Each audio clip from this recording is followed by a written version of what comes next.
Right now, there is only one kind of human alive on Earth, you. One species. 7 billion copies of the same animal. That feels normal. It is not normal. Rewind 300,000 years and the planet looked completely different. You would not have been alone. Back then, you would have shared the Earth with as many as 9 different kinds of human. 9. And every single one of them is gone, except yours.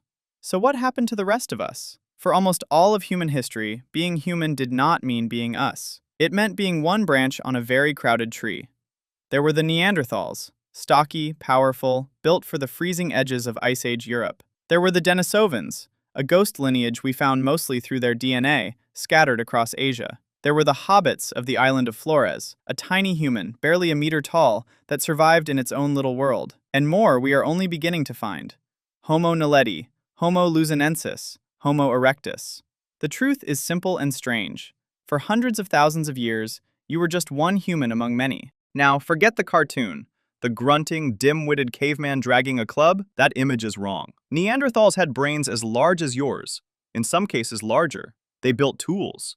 They controlled fire. They made jewelry. They buried their dead. They cared for their sick and their elderly, individuals who survived for years with injuries they could not have survived alone. And they lasted. Neanderthals walked the Earth for around 350,000 years, longer than our own species has existed so far. These were not failures. They were successful, intelligent humans, which makes the next part so hard to explain. Because here is the first twist nobody expects. They didn't entirely disappear. A piece of them is sitting inside you right now. When our ancestors walked out of Africa, around 60,000 years ago, they didn't just meet these other humans. They had children with them. So if your roots run outside Africa, roughly 2% of your DNA is Neanderthal. It's in your skin, your immune system, even how you sleep. Some people in the Pacific carry up to 6% from the Denisovans, that ghost lineage that lives on only in living blood. They are not just our distant cousins. In a very literal way, they are our ancestors. So why is only one kind of human still standing? This is where the story stops being settled, and honestly, where scientists are still arguing today. There is no single agreed answer. There are clues. And the strangest part? The disappearance looks like a mass extinction, but with no asteroid, no supervolcano, no obvious disaster to blame.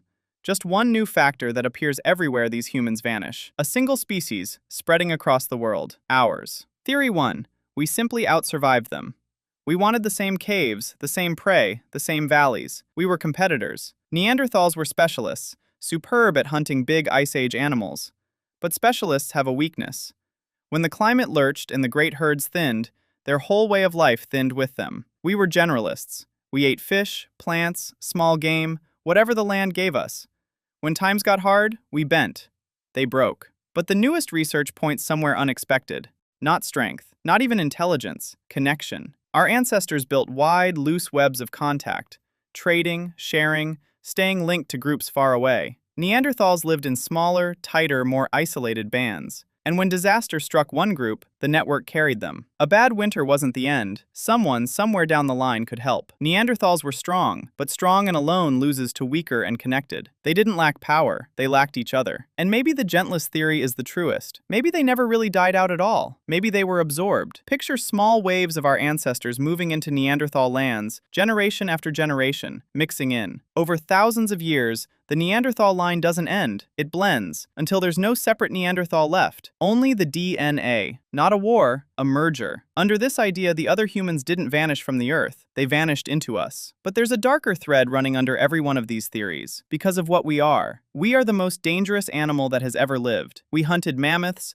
giant sloths, whole species into nothing, and we have always been most dangerous to whatever competes with us for land. We may have absorbed them, outlasted them, or erased them. The honest answer is that it was probably all three, in different places, at different times. For 300,000 years, there were many ways to be human. Tall ones, small ones built for the cold, ones we've barely even found yet. One by one, every other branch went quiet, until a single thread was left running through all of it. That thread is you. You're not just a human, you're the last kind of human. The only one still here to ask what happened to the others, and the answer is written, quietly, in your own blood.